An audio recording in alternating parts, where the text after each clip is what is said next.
Toronto's breaking news.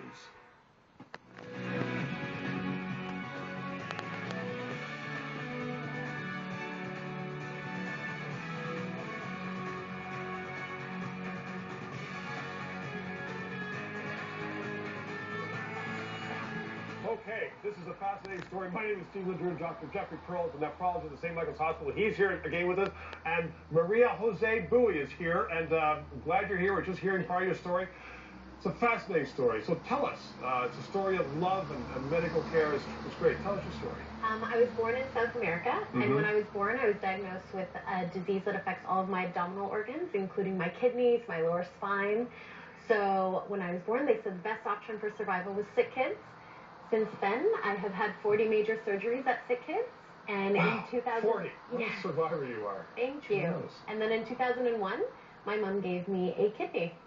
So you had kidney failure. Yes. And but it's not.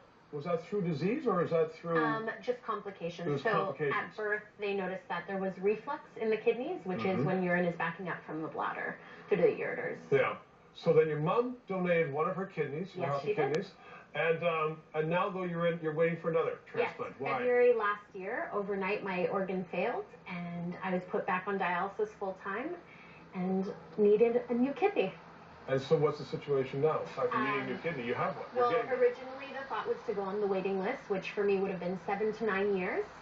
But my cousin and a friend both stepped up, and both were matches. However, it was narrowed down to my cousin Mauricio, and he is officially going to be my donor this summer.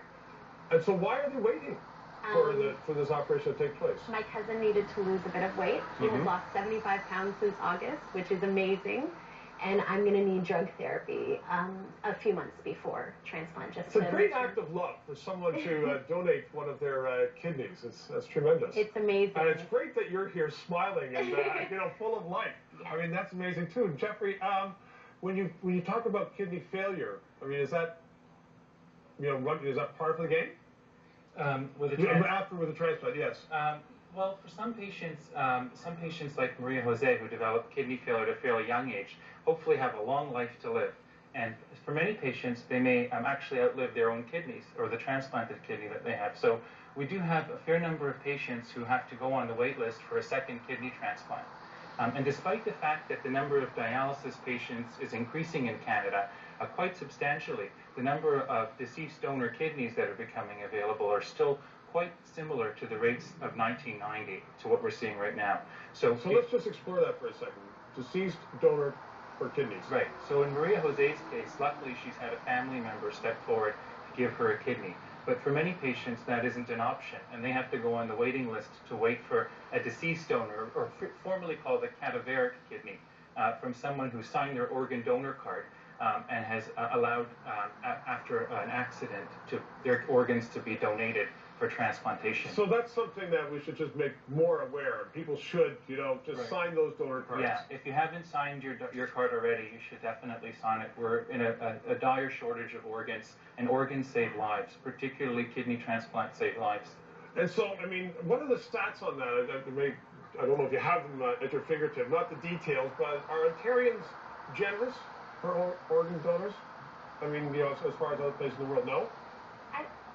I've been blogging my journey through renal failure and kind of bringing awareness to organ donation in general. Good for you. And one of the major things is that we don't have enough organs, I find. There's thousands of people on dialysis, and every year only a few thousand transplants happen. So I personally think we need as many donors as possible, and it's really just sign your donor card and get that awareness out there. And it's something that, some people are squeamish about. I know I sort of going like this, but I mean, you're gone.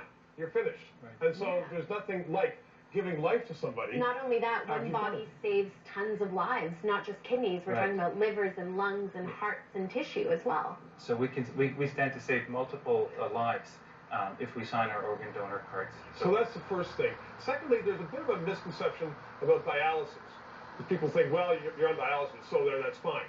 That's not the case, is it? Who wants to tackle this one first? Go ahead, Maria. So dialysis, as I'm sure Maria Jose can speak much better than I, involves coming to the hospital for 4 hours 3 times a week. So 12 hours, many patients are hooked up to a machine and have to undergo their treatments in hospital. And we know from studies out there that kidney transplantation is associated with much better quality of life and also much better survival than life on dialysis. So dialysis is simply a stopgap. Right. So hopefully we look at dialysis as a bridge to transplantation for people who are eligible for transplantation. And for those who aren't, we try and make life as tolerable and try and improve the outcomes for patients on dialysis by trying to really target their risk factors. And so what I always tell my patients is we want to have options for treatment at all stages of kidney disease. And even faced with dialysis, there's many options for doing dialysis at home or in hospital. There's different types of dialysis. And really, I think it's important for us to empower patients at all stages to consider their treatment options. Maria Jose, you've been blogging about it. Are there thousands of people waiting for kidneys in Ontario? There's thousands of people. I mean, like thousands or tens of thousands? In Canada, there's over 30,000 people who have renal failure. So we're talking about a huge number of people. It could be a friend, a family member, and they're everywhere. Like the other day, I was just at a local coffee shop, and I noticed someone had a fistula, which is a medical diversion, essentially. To do dialysis with, and we bonded, and it was one of those things that hey, we have something in common. And I go to dialysis, and every day there's 50, 60 people 3-4 times a day doing dialysis for 4 or more hours, sometimes less, but still. How do you keep your spirits up? You're here, you're smiling, and you look terrific, and you're just full of life. I mean, I have an amazing support system, my friends, my family, doctors, staff. I mean, it's amazing the people that step up to the plate and help you out when you're in need. Dr. Perl, I guess that's part of the treatment, isn't it? Having an amazing support system. Yeah, our patients go through a journey, and particularly where I work, we manage patients at all stages of kidney disease, even from the beginning of kidney failure all the way to requiring dialysis. And it's a journey we take with our patients, and it's really important to realize that we need to support patients at all stages. And so we have a wonderful group at St. Michael's Hospital of doctors, pharmacists, social workers, dietitians that help support our patients and manage the complications of kidney disease at all the stages. And you manage it well, obviously. I'm doing fairly well, thank goodness. I'm very fortunate that dialysis works for me and I'm stable, but it's not like that for everyone. So. No. And so it's going to be, your operation is going to be this July or August, do you think? Hopefully this summer. We don't have a set date or anything, but sooner than later. That's my goal. And that's terrific. Yeah, well, look, that's marvelous. Now, you've got a shirt here. What's going on with this shirt here, Doctor? Well, I wanted to get you the shirt, and I wanted to just raise some awareness for World Kidney Day. So today is World Kidney Day, and this T-shirt is for you. So well, thank you. I hope you wear it and raise awareness for kidney disease. Oh, look on the back. On the back are 2 red kidneys. So if I put this on, that's about where they are on my back? Yeah, kind of, sort of. Sort of down there? So extra large? Yeah, that's a pretty good approximation. Yes.